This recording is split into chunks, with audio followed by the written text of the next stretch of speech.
श्रोतागण, भाई और बहनों, मातृशक्ति को नमन। चैनल 24+ न्यूज़ के खास विशेष मनमोहक एक अच्छा इंसान बनाने वाला, गुणों की खान, अच्छे संस्कार देने वाला कार्यक्रम पुनरुत्थान में आप सभी का हार्दिक स्वागत है, अभिनंदन है, सत्कार है। पुनरुत्थान का अर्थ होता है पुनर्जागरण, पुनर्निर्माण, अवनति से उन्नति की ओर जाना, हमारा विकास करना। इस कार्यक्रम के अंदर प्रतिदिन नए नए विषय आपको परोसे जाते हैं। इसी क्रम में आज हम एक बहुत बड़ा चारित्रिक मूल्यों का जो विषय है निष्काम कर्म, इस पर चर्चा करेंगे। निष्काम कर्म का अर्थ ये होता है कि फल की बिना इच्छा किए हुए कर्म करना। मनुष्य ही नहीं, हर प्राणी जिसमें चेतना है वह बिना काम किए नहीं रह सकता। वह 24 आवर्स कुछ न कुछ काम करता ही रहता है। हमारे काम करने के 3 अंग है, मन, वचन और काया। मन के द्वारा हम चिंतन मनन करते हैं, स्मृति करते हैं, कल्पना करते हैं। वचन हमारे समाज में एक दूसरे से इंटरेक्शन करने का, संवाद करने का, बातचीत करने का एक माध्यम है वाणी। वाणी के लिए कहा गया है, ऐसी वाणी बोलिए मन का आपा खोए, औरन को शीतल करे और आपहु शीतल होए। ऐसा मधुर बोलना चाहिए कि खुद भी प्रसन्न हो जाओ और सामने वाला बाग बाग हो जाए। काया मतलब शरीर। किसी के मन और वचन कुछ 84 लाख जीवा योनि है, उन सब का विकास एक जैसा नहीं है, उन पर कर्मों का बोझ अलग अलग है। इस कारण कईयों के मन होता ही नहीं है, वचन होता ही नहीं है। जैसे कि एक इंद्रिय का जीव है, वह जो है वो स्पर्श नहीं है, केवल शरीर ही है। और 2 इंद्रिय का जीव होता है स्पर्शन रसन। रसन मतलब जीभ होती है, वो बोल सकता है, स्वाद देख सकता है, जो जिसमें लट है, गिंडोला आदि है। और 3 इंद्रिय के जीव होते हैं, वो स्पर्शन, रसन और घ्राण। घ्राण का मतलब सुगंध दुर्गंध लेते हैं, वो 3 इंद्रिय के जीव होते हैं। वो होते हैं मक्खी, मच्छर वगैरह वगैरह। और चतुरिंद्रिय के जो जीव होते हैं उनके स्पर्शन, रसन, घ्राण और चक्षु। उसके आँख भी होती है, वो दिखाई देता है। ऐसे चतुरिंद्रिय के जीव होते हैं। और पंचेंद्रिय के जो जीव होते हैं स्पर्शन, रसन, घ्राण, चक्षु और श्रोत, उसको सुनाई भी देता है। ये 5 इंद्रियां हैं। ये इंद्रियां जो है ये हमारे मन, वचन और काया, इन तीनों से जुड़ी होती है और इनके माध्यम से ही हम सारा कार्य करते हैं। इंद्रियों के माध्यम से बाहर के जगत से हमारा संपर्क होता है। ये हमारे वर्किंग टूल्स हैं, ये हमारे कार्यकलाप करने के लिए साथी है, ये कार्यकलाप करने के लिए हमारे माध्यम हैं। इनके माध्यम से हम जीवन भर कुछ न कुछ हरकत करते रहते हैं। हम सो रहे हैं, नींद ले रहे हैं, फिर भी मन काम करता है, स्वप्न देखता है, चिंतन करता है, उसमें चेतना होती है। जीवन के अंदर जन्म से लगा करके मृत्यु तक जो है, ऐसा कोई भी समय नहीं आता है जिसके अंदर जो है व्यक्ति जो है बिल्कुल कोई कार्य नहीं करता है। सो रहा है तो भी उसकी चेतना जागृत है, कोमा है तो भी उसकी चेतना तो जागृत है ही है, कुछ न कुछ चिंतन कर ही रहा है, वो हमको मालूम नहीं पड़ता है। तो इसीलिए कर्म की बात हुई है कि यह कर्म चलता रहता है। अब प्रश्न यह है कि हम जीवन में जो कर्म करते हैं वो निष्काम कर्म का अर्थ क्या है। ये बहुत बड़ी थ्योरी है। इस थ्योरी के माध्यम से जो है हम अपने जीवन को सफल बना सकते हैं। निष्काम कर्म का अर्थ होता है आप पूरी एफिशिएंसी के साथ में कर्म करिए, लेकिन उस कर्म के साथ साथ में फल की इच्छा नहीं करनी चाहिए।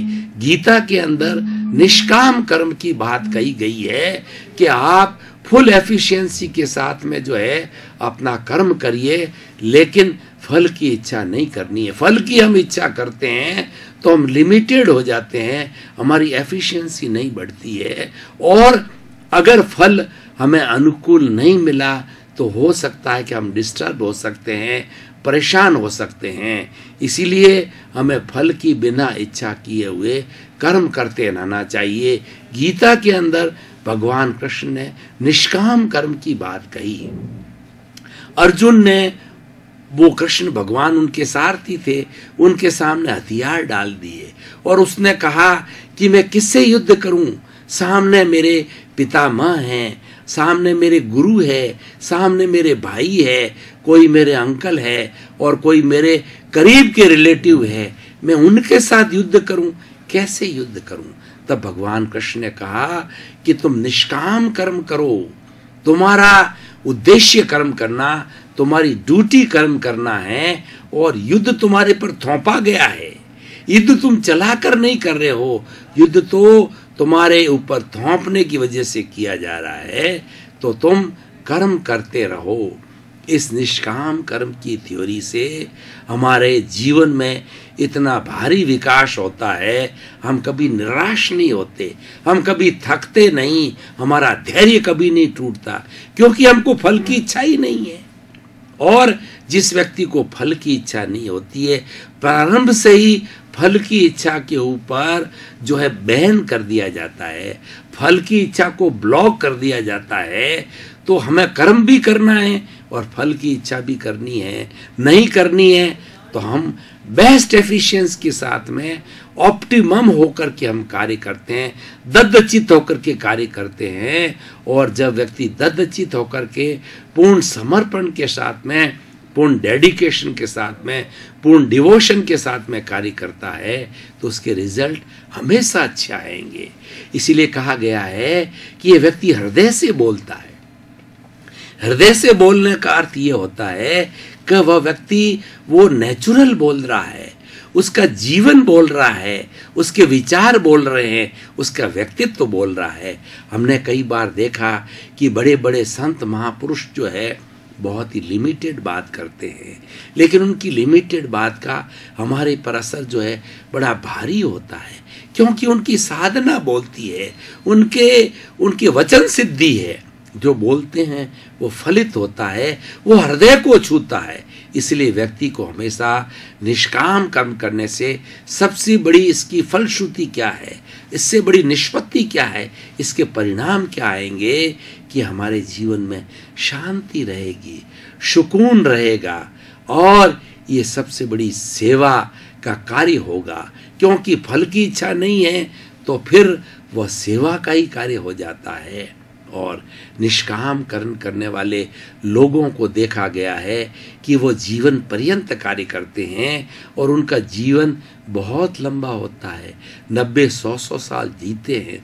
इसका कारण यह है कि उनके अंदर राग द्वेष की कमी हो जाती है। जो राग द्वेष कराने वाला होता है वह फल होता है। फल जब दिमाग में आता है तो हम तुरंत जो है अच्छे बुरे की तरफ चले जाते हैं, प्रियता अप्रियता की तरफ चले जाते हैं, राग द्वेष की तरफ जाते हैं। हम स्थित प्रज्ञ नहीं रह सकते, हम जो है प्रज्ञा चक्षु नहीं रह सकते हैं। निष्काम कर्म करने वाला स्थित प्रज्ञ रहता है, वो हमेशा अनुकूल प्रतिकूल स्थिति के अंदर संतुलन बिठाए रखता है। क्यों? फल की इच्छा नहीं है। फल की इच्छा नहीं रखने से निष्काम होता है और उससे हमारा कर्ता भाव समाप्त हो जाता है। कर्ता भाव समाप्त होने से हमारे कर्म बंधन नहीं होते हैं। निष्काम करने वाला व्यक्ति जो है वो विधेय होता है। राजा जनक विधेय थे। वेदांत के अंदर विधेय का अर्थ होता है कि जीवन मुक्त, यानी वह जीवन में रहता हुआ भी मुक्त है, उसके कोई राग द्वेष नहीं होता, उसके कोई बंधन नहीं होता। वह अपनी आत्मा में अपने शरीर में रहते हुए भी शरीर की अनुभूति नहीं करता, क्योंकि इसके मूल में क्या बात है कि उसने प्रारंभ से ही जीवन का लक्ष्य बनाया है निष्काम कर्म, यानी फल की इच्छा को ब्लॉक कर दिया। फल की इच्छा उसके दिमाग के कोई कोने में नहीं है। वह उद्देश्य है उसका, वह उसकी मंजिल है, उसका एम है कि फल की इच्छा नहीं करना। और 24 आवर्स वह उद्देश्य जो है, अर्जुन को जिस तरीके से आंख दिखाई देती थी मछली की, वो हमेशा उसके सामने रहता है कि फल की इच्छा किए बिना कर्म करते रहो, तो वो कार्य हमेशा अच्छा होगा। क्योंकि जो कार्य को बुरा करता है, स्वार्थ जो आता है, वो फल की इच्छा के साथ आता है। भाई और बहनों, दर्शकगण, श्रोतागण, हम कितने भाग्यशाली हैं कि हमको भारत जैसा आर्य देश मिला और इतने बड़े बड़े मूल्यों की शिक्षा मिली। ये मूल्यों की शिक्षा हमें कहाँ से प्राप्त हुई है? हमारे ऋषि मुनियों से प्राप्त हुई है। ऋषि मुनियों ने निष्काम कर्म का जीवन जिया, वैसी फिलॉसफी बनाई, वैसी शिक्षा दी, और वो गुरुकुल के अंदर निष्काम कर्म का जीवन जीते हुए इस फार्मूले से शिक्षा देते थे। वो विद्यार्थी को उसके अंदर 4 जो है वो वर्ण के विद्यार्थी आते थे, ब्राह्मण, क्षत्रिय, वैश्य और शूद्र। उन चारों के जो है अलग अलग तरह के शिक्षक हुआ करते थे, जो कि अपने अपने विषयों में पारंगत होते थे। लेकिन निष्काम कर्म की बात सभी शिक्षक लोगों के लिए और जो है स्टूडेंट्स के लिए, विद्यार्थियों के लिए, वह एक लक्ष्य था। उसके अनुरूप दोनों को चलना होता था। तो ऐसा करने से जब ब्रह्मचर्य आश्रम पूरा करके वो विद्यार्थी निकलता तो शिक्षा में परिपूर्ण होता, और वो निष्काम कर्म के माध्यम से फल की इच्छा नहीं रखने वाला होता। और फल की इच्छा नहीं रखने से, निष्काम कर्म करने से, जो मैंने बताया, कर्ता भाव समाप्त होता है, अहंकार शून्यता आती है। ये बहुत बड़ा लाभ होता है, क्योंकि हमारी अधोगति करने वाला अहंकार है। आज रावण क्यों जलाया जाता है? क्योंकि उसमें एक अवगुण था, 99 उसमें गुण थे।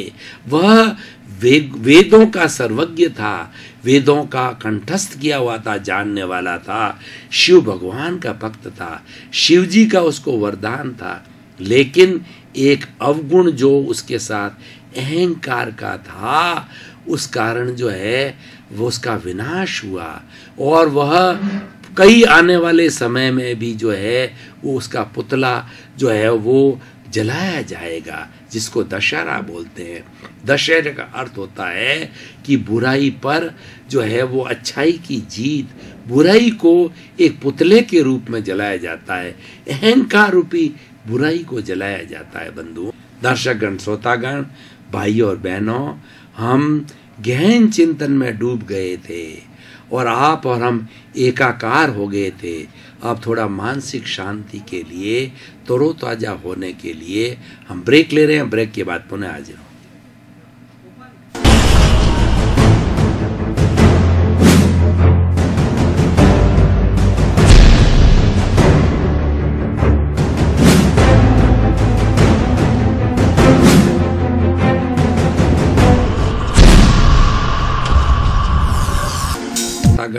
भाई और बहनों, थोड़े समय का हमने ब्रेक लिया।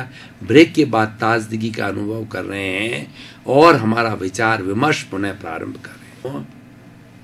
तो और उस रावण के अंदर, अभी मैंने जोधपुर के अंदर देखा स्वयं कि इधर तो रावण का दहन हो रहा है और उनके जो है ब्राह्मण गोत्रीय जो रावण की गोत्र के कुछ लोग, या मंदिर भी बना हुआ है, वो रावण की उपासना की जाती है। वो रावण दहन को नहीं जाते हैं और रावण दहन की वो ऑपोजिशन भी करते हैं कि उन्होंने एक बार जो है वो सेवन किया, दुर्व्यसन का सजा मिल गई। हमेशा बार बार रावण को क्यों जलाया जाता है? वो उस दिन, दशहरे के दिन, रावण की मूर्ति के आगे उसकी उपासना करते हैं, उसकी पूजा करते हैं, उसके गुणों की पूजा करते हैं। तो भाई और बहनों, दर्शकगण, ये गुण कहाँ से आते हैं? ये गुण है निष्काम कर्म से आते हैं। निष्काम कर्म गुणों की जननी है, क्योंकि इसके अंदर जो नेगेटिविटी है, जो अवगुण हैं, उन सब का पहले से नाश हो जाता है। व्यक्ति अहंकार शून्य हो जाता है। मेरे को कोई कहे कि आप एक टीचर होने के नाते, एक आप प्रोफेसर होने के नाते एक ऐसा गुरु मंत्र अपने विद्यार्थियों को आप दें कि वो उसको जीवन भर पालन करें, तो भाई और बहनों, दर्शकगण, श्रोतागण, बड़े विनम्र भाव से मैं आपको कहना चाहूँगा, एक निष्काम कर्म की थ्योरी आप अपने जीवन में उतार लें, अपने जीवन का लक्ष्य बना दें, अपने जीवन की मंजिल बना दें, अपने जीवन का टारगेट बना दें, तो आप कभी भी दुखी नहीं हो सकते, हमेशा सफल होंगे। और वह सफलता जो व्यक्ति वह निष्काम कर्म की थ्योरी ग्रहण कर लेता है, सफलता उसके चरण छूती है, उसको सफलता के पीछे भागना नहीं होते तो आता है, सफलता स्वयं उसको वर्ण करती है, उसके चरणों में नतमस्तक होती है। तो ऐसा सुंदर फॉर्मूला, ऐसा सुंदर सूत्र अगर पुनरुत्थान कार्यक्रम से आपको मिलता है तो आप देखिए आप कितने भाग्यशाली हो, ये कार्यक्रम कितना भाग्यशाली है, चैनल 24 कितना भाग्यशाली है कि ऐसे ऐसे पुनीत सूत्र जनता को देते हैं और जनता का कल्याण करते हैं। इसीलिए तो पुनरुत्थान कार्यक्रम का उद्देश्य जगत कल्याण का उद्देश्य है, वसुधैव कुटुंबकम की भावना रखने वाला ये कार्यक्रम है। अब भाइयों और बहनों, हम थोड़ा निष्कर्ष और जो वर्तमान का परिप्रेक्ष्य है उसके अंदर निष्काम कर्म का जो हमारा ये फॉर्मूला है, निष्काम कर्म की जो हमारी शिक्षा है, किस तरीके से कामयाब हो सकती है इस आज के परिप्रेक्ष्य में, आज बदलते हुए समय में, उसकी हम थोड़ा बचे हुए समय के साथ में विवेचना करेंगे। आज का समय विघटन का समय है। हमारी भारतीय संस्कृति के ऊपर जो वेस्टर्न सिविलाइजेशन हावी हो गई है, हम वेस्टर्न सिविलाइजेशन की निंदा नहीं करते हैं। वेस्टर्न सिविलाइजेशन के जो गुण हैं उन गुणों को ग्रहण करने की हम शिक्षा देते हैं और गुण लेते हैं, लेकिन उनकी संस्कृति की कुछ ऐसी बातें जो उनकी संस्कृति में अच्छी हो सकती है लेकिन हमारी संस्कृति में वह फिट नहीं बैठती। हर संस्कृति के अपने अपने जीवन जीने के ढंग होते हैं, अपनी अपनी परंपराएं होती है, अपनी अपनी मौलिकताएं होती है, अपने अपने सिद्धांत होते हैं। तो बहुत से सिद्धांत जो उनके eat drink and B Mary के हैं, इंद्रिय जगत तक ही रहना हमको सूट नहीं करता। हमारी पारिवारिक व्यवस्था है, उनको उनकी कार्य पद्धति सूट नहीं करती है। उनकी सूट करने वाली जो मुख्य बातें हैं, टाइम की punctuality, honesty, devotion to the work, वो हमको सूट करती है, वो हमारी संस्कृति में भी है।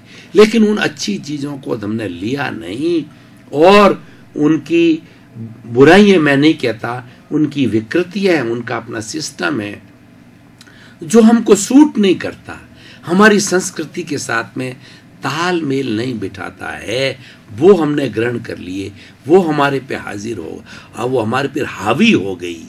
जैसे कि खूब खाओ पियो, मज़े करो, डांस करो। अच्छा, और दूसरा क्या है, छोटे बड़े की कोई पद्धति नहीं, भाई बहन पत्नी उसके रिश्ते का कोई पता नहीं है, क्योंकि विदेशों के अंदर हमारी संस्कृति की तरह नहीं है कि एक स्त्री के साथ विवाह किया, 7 फेरे लेते हैं, 7 जन्म तक हम एक दूसरे से बंधे रहेंगे। ऐसा बड़ा यहाँ हमारी उत्कृष्ट परंपरा है। हम एक पत्नी को जिस शादी कर लेता व्यक्ति, 7 फेरे में ये प्रतिज्ञा दिलाई जाती है कि एक पत्नी को छोड़ करके शेष इस संसार की समस्त स्त्रियां तुम्हारी बेटी, बहन या तुम्हारी माँ या दादी है। ऐसा ब्रह्मचर्य का सिद्धांत दिया जाता है। स्वधार संतोष का फार्मूला हमें शादी के साथ में दिया जाता है, वो उस संस्कृति में नहीं है। हमारी संयुक्त परिवार प्रथा में 20-20, 30-30, 50-50 लोग हम एक साथ एक चूल्हे पे रहते हैं, 3-3, 4-4 जनरेशन हमारे यहाँ साथ रहती है। लेकिन उस वेस्टर्न सिविलाइजेशन की न्यूक्लियर फैमिली को अडॉप्ट करने से आज हमारे परिवार टूटते जा रहे हैं, सहन शक्ति की कमी हो गई है। त्याग की कमी हो गई है, टॉलरेंस पावर नहीं है, झुकने की परंपरा समाप्त हो गई है, प्रणाम की संस्कार परंपरा, खान पान रहन सहन आचार विचार बिगड़ रहे हैं। इस कारण से ये टूटत आई है। उस समय में निष्काम कर्म का फॉर्मूला, निष्काम कर्म की शिक्षा, निष्काम कर्म की थ्योरी, निष्काम कर्म का सिद्धांत बहुत सटीक बैठता है। और ये सिद्धांत स्कूलों में, कॉलेजों में, यूनिवर्सिटियों में खूब अच्छी तरीके से गीता की फिलॉसफी का यह मंत्र बीज है, ये पढ़ाया जाना चाहिए। गीता पढ़ाई जानी चाहिए। गीता इतना पवित्र ग्रंथ है कि गीता को हमारी जो न्याय प्रणाली है, उस न्याय प्रणाली में छोटे से बड़े कोई भी न्यायालय हो, उसमें गीता पर हाथ रख करके यह शपथ दिलाई जाती है, चाहे एडवोकेट हो, चाहे गवाही देने वाला हो, चाहे अभियुक्त हो, कि मैं जो कहूँगा वो सच सच कहूँगा। गीता पर हाथ रख करके गीता ही मेरा ईश्वर है, सच सच के अतिरिक्त कुछ नहीं कहूँगा। इतना होली पवित्र ग्रंथ हमारा ग्रंथ है, भारत का ग्रंथ है, जिसको पूरा विश्व मानता है। उसमें से ये निष्काम कर्म की थ्योरी ली गई है, तो कितनी पूजनीय थ्योरी है। इसका खूब हमें अध्ययन करना चाहिए, प्रचार प्रसार होना चाहिए, टीवी के माध्यम से, अखबारों के माध्यम से, कॉन्फ्रेंस के माध्यम से निष्काम कर्म की थ्योरी का विस्तार दिया जाना चाहिए। भाइयों और बहनों, दर्शकगण, श्रोतागण, निष्काम कर्म की थ्योरी के मैं जो आज के परिप्रेक्ष्य में कुछ आपको लाभ बताना चाह रहा हूँ। आज का युवा भटक रहा है, आज का युवा फल ओरिएंटेड हो गया है, रिजल्ट ओरिएंटेड हो गया है। वह काम तो बाद में करता है, शिक्षा बाद में ग्रहण करता है, पहले से ही यह अपना एक जीवन का लक्ष्य बना देता है कि मुझे तो सरकारी नौकरी मिलनी चाहिए। दर्शकगण, श्रोतागण, भाई और बहनों, आपका बहुत बहुत धन्यवाद, साधुवाद, आपके पास प्रति कृतज्ञता कि आप पुनरुत्थान कार्यक्रम को सुन करके धन्य कर रहे हो और इसके द्वारा दिए गए सूत्रों को जीवन में भी उतार रहे हो। इसीलिए कार्यक्रम सार्थक हो रहा है। हमारा जगत कल्याण का उद्देश्य है कुछ अंशों तक पूर्ण होने जा रहा है। सर्वे भवन्तु सुखिनः, सर्वे भवन्तु निरामया। इस कार्यक्रम का उद्देश्य है आप सभी का जीवन मंगलमय हो, आनंदमय हो, शांतिमय हो, सुखमय हो, खूब विकास करें आप और जगत कल्याण करें। आपके प्रति मंगल भावना शुभ।